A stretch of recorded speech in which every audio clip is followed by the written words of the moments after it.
In the past, there was a king of the Banasasan who ruled over the islands of India and China.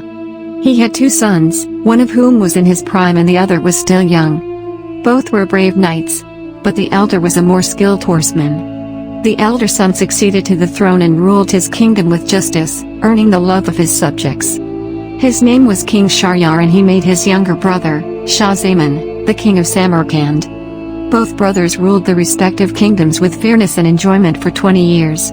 However, at the end of the 20th year, the elder king longed to see his younger brother and decided to visit him. He consulted with his vizier to make arrangements for the journey. The prince was preparing to leave the next morning to visit his brother's capital, but he realized he had forgotten something in his palace and returned quietly to retrieve it. When he entered his chambers, he found his wife, the queen, sleeping on their bed, with both arms around a black cook who was dirty and repulsive from working in the kitchen. Upon seeing this, the prince became extremely angry and said, "If this is what happens while I am still in sight of the city, what will this treacherous woman do while I am away at my brother's court?" In a fit of rage, he drew his scimitar and, with one strike, cut the two of them into 4 pieces, leaving their remains on the carpet. He then returned to his camp without telling anyone about what had happened. The prince immediately ordered his men to break camp and set out. However, he couldn't stop thinking about his wife's betrayal and kept asking himself how she could do such a thing to him, how she could bring about her own death.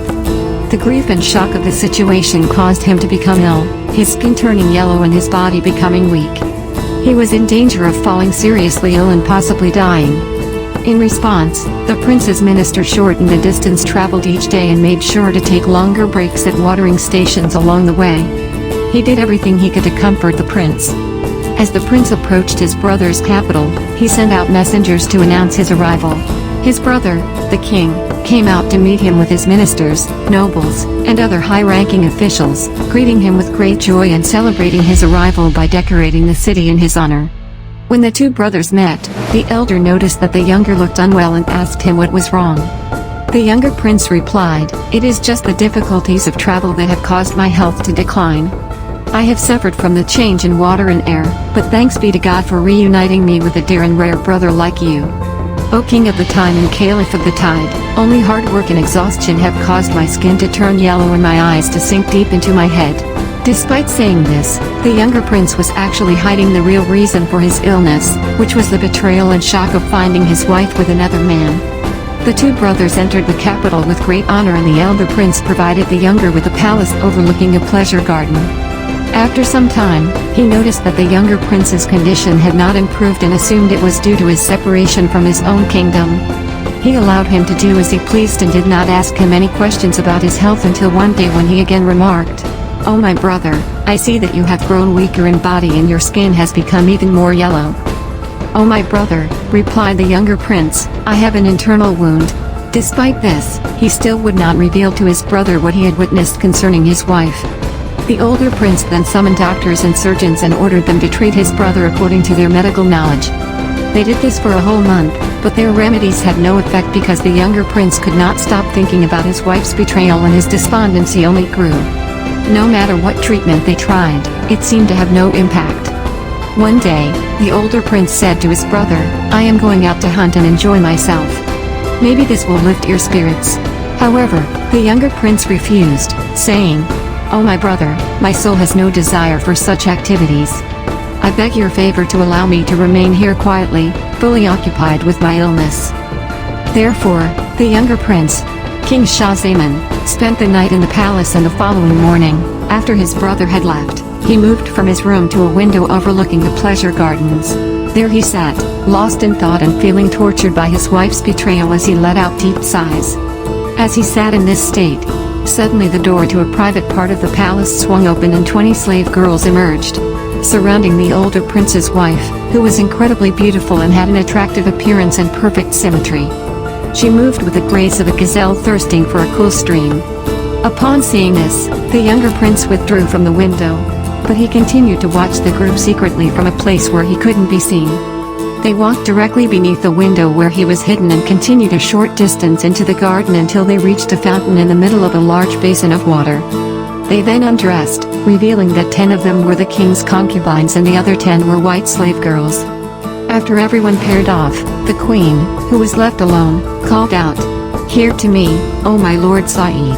And then a large, slobbering, black man with bulging eyes appeared from one of the trees. This man was a truly grotesque sight to behold. He walked boldly up to her and threw his arms round her neck while she embraced him as warmly. Then he bussed her and winding his legs round hers, as a button loop clasps a button, he threw her and enjoyed her. On likewise did the other slaves with the girls till all had satisfied their passions, and they ceased not from kissing and clipping, coupling and carousing till day began to wane, when the Mamelukes rose from the damsels' bosoms and the blackamoor slave dismounted from the queen's breast. The men resumed their disguises. Upon seeing his sister-in-law's behavior, Shah Zaman reflected to himself, "By Allah, my own misfortune is not as great as this. My brother is a more powerful king among kings than I am, yet this disgrace is occurring within his own palace, with his wife in love with that most disgusting slave. But this only demonstrates that all women do this, and that there is no woman who does not cuckold her husband. Then the curse of Allah upon all of them, and upon the fools who rely on them for support or who entrust their behavior to their hands." Therefore, Shah Zaman dismissed his sadness and despair, and relieved his sadness by constantly repeating those words, adding, "I am convinced that no man in this world is safe from their deceitfulness." When it was time for supper, they brought him the trays and he ate with ravenous appetite, since he had abstained from eating meat for a long time, finding it difficult to eat any dish, no matter how tasty. Then, he expressed grateful thanks to Almighty Allah, praising him and blessing him, and he had a restful night, as it had been a long time since he had enjoyed the sweet taste of sleep. The next day, he ate a hearty breakfast and began to regain health and strength, and eventually recovered excellent condition. His brother returned from the hunt 10 days later, and Shah Zaman rode out to meet him and they greeted each other. When King Shahryar looked at King Shah Zaman, he saw that the color of health had returned to him, his face had become rosy, and he was eating with appetite after his previous meager diet. King Shahryar was very surprised and said, "Oh, my brother, I was so hoping that you would join me in hunting and chasing, and would take pleasure and enjoyment in my kingdom." Shah Zaman thanked him and excused himself, and then the two mounted their horses and rode into the city. When they were comfortably seated in the palace, the food trays were placed in front of them and they ate their fill.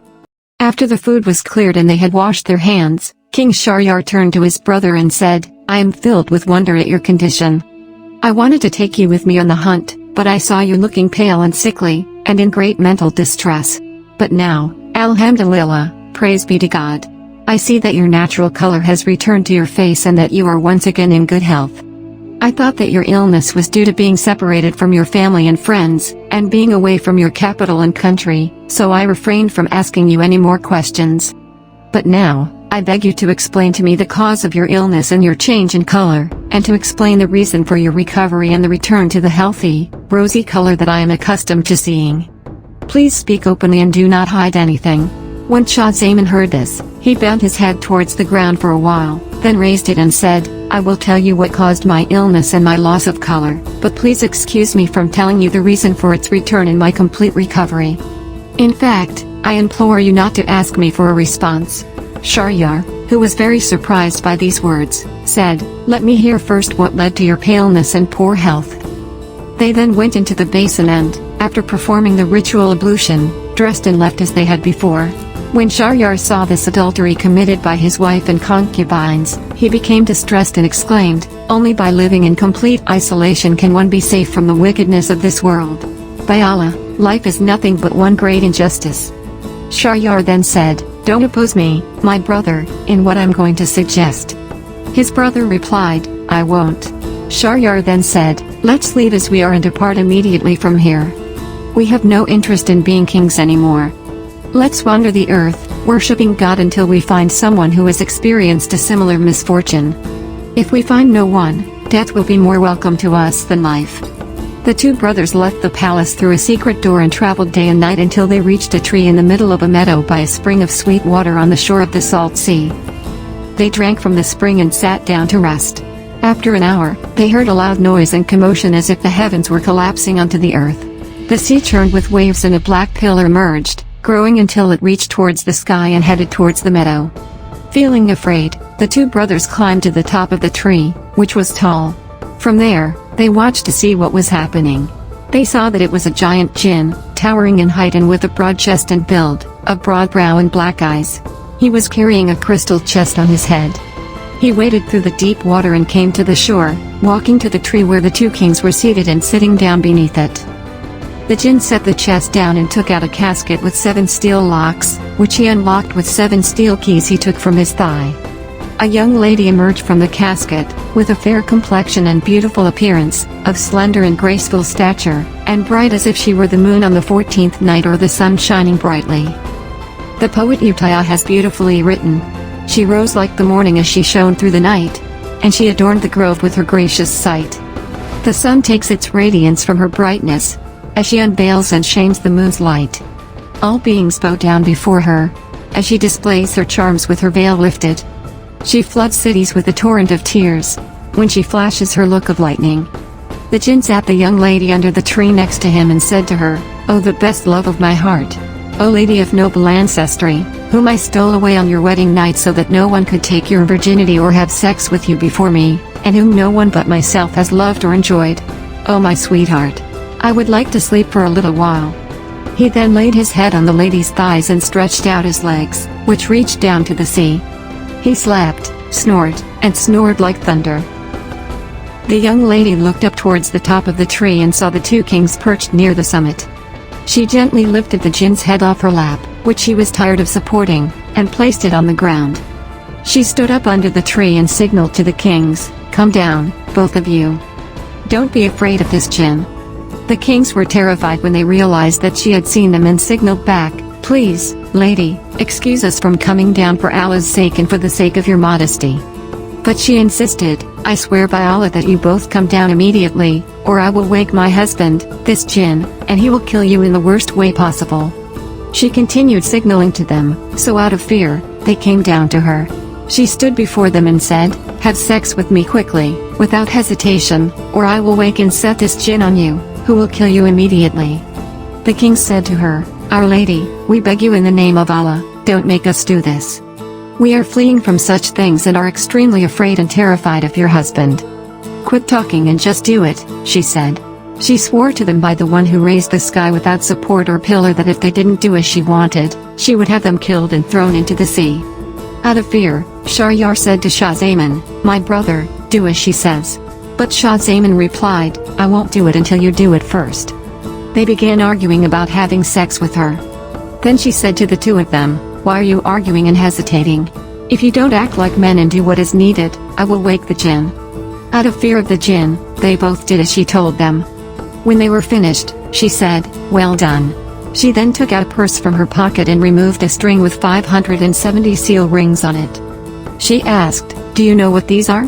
The kings answered, "No, we don't." She said, "These are the signets of the 570 men who have all had sex with me while this foolish, filthy jinn was sleeping. Give me your 2 seal rings as well, you pair of brothers."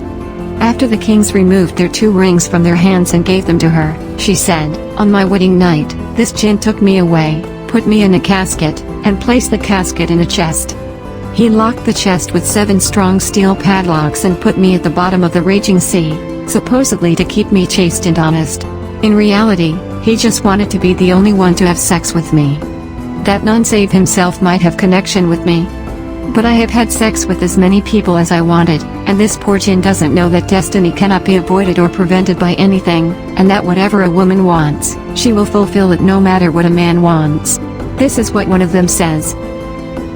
"Don't trust in women, don't trust their hearts. Their joys and sorrows are attached to their body parts. They will swear to you with false love from which deceit never departs. Take Joseph as an example, be cautious of tricks and painful experiences. Satan tricked Adam, can't you see? Through their tricks." And another one says, "Hold back your criticism, man. It will drive you to extreme anger. My mistake is not as heavy as the fault you have found in it. If I become a true lover, then nothing will come to me except what happened to many in the past. For he is wonderful and worthy of praise who kept himself safe and sound from the tricks of female intelligence." After hearing these words, they were amazed. She then returned to the jinn and placed his head back on her thigh as before. She whispered to the kings, "Now you can leave and go beyond his reach." The kings then left, saying to each other, "Allah, Allah, and there is no power or strength except through Allah." the glorious and great. We seek refuge in him from the malice and deceit of women, for it is truly unmatched in strength. Consider, my brother, the actions of this remarkable woman with an Ifrit who is much more powerful than us. Since a greater mishap has happened to him than what happened to us and should provide us with plenty of comfort, let's return to our countries and capitals, and let's decide to never marry women again. We will show them what we will do. Upon returning to the tents, the king summoned their ministers, chamberlains, and other high officials. King Shahryar gave the robe of honor to his vice-regent and ordered an immediate return to the city. When they arrived, he sat on his throne and called for the chief minister, the father of the two young women who will be mentioned later. He commanded, "Take my wife and execute her, for she has broken her promise and her loyalty." The chief minister carried out the orders and had the queen killed. Then, King Shahryar took a sword and went to the harem, where he killed all the concubines and their slave girls. Upon returning to the tents, the king summoned their ministers, chamberlains, and other high officials. King Shahryar gave the robe of honor to his vice-regent and ordered an immediate return to the city. When they arrived, he sat on his throne and called for the chief minister, the father of the two young women who will be mentioned later. He commanded, "Take my wife and execute her, for she has broken her promise and her loyalty." The chief minister carried out the orders and had the queen killed. Then, King Shahryar took a sword and went to the harem, where he killed all the concubines and their slave girls. King Shahryar made a solemn vow that he would take the virginity of any wife he married on the first night, and then kill her the next morning to protect his honor. He declared that there never was, nor is there, a single chaste woman on earth. King Shah Zaman asked permission to return home, and he was allowed to leave, equipped and escorted. He traveled until he reached his own country. Shahryar is a king who is horrified by the infidelity of his wife.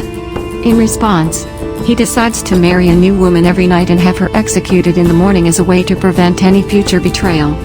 He does this for 3 years, until he meets his brother Shah Zaman, who has had a similar experience. Together, they decide to stop marrying and instead wander the world as hermits, until they come across a woman who has been controlled by a jinni. They have sex with her and, when the jinni discovers this, he is so enraged that he kills her. The two brothers then return to their kingdoms and Shahryar continues to marry and kill his brides every night, until he eventually marries a woman who is able to outsmart him and prevent her own death. This behavior of King Shahryar is extremely disturbing and unacceptable. It is not justifiable to marry someone and then kill them the next day just because of a lack of trust in women. It is important for individuals to be accountable for their own actions and not try to justify their wrongdoings by blaming others. This behavior also goes against the value of respecting the sanctity of human life. As he was sitting in his house, mourning the lack of virgins in the city, his two daughters came to him, weeping and wailing. When he asked them what was the matter, they told him that they had just heard a startling rumor that the king intended to marry one of them that night, and would have her killed the following morning. The wazir, not wanting to see his daughters come to harm, decided to come up with a plan to save them. He told them to dress in bridal attire and go to the king's palace, but to delay entering the bedchamber until he arrived. When he arrived at the palace, he told the king that he had found 2 virgin slave girls who were even more beautiful than his usual brides, and convinced the king to marry them instead of his daughters. The king agreed, and the 2 daughters were saved. From then on, the king married slave girls instead of freeborn maidens, and the 2 sisters were able to visit their father secretly every night.